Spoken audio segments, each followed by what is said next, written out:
Hey guys, here's a really simple tip to help you speed up your editing process. It's called our Find and Replace feature. In order to use it, all you need to do is identify where words have been mistranscribed. And then you have two options. You can either edit each word individually, or you can group them together and just replace them all with the same word. So let me show you an example. Here you can see on the second line, Happy Scribe has been mistranscribed twice. So I have two options. I can either just edit that manually, or if I come down to the bottom of the page, I can click on the replace icon. And once I open that up, what I can do is I can look for these words that have been mistranscribed.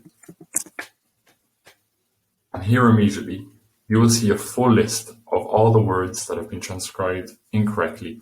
And then you have the option to replace them. So in this case, I'll obviously replace it with scribe, replace these two entries. And here you can see immediately that that has been updated and edited correctly.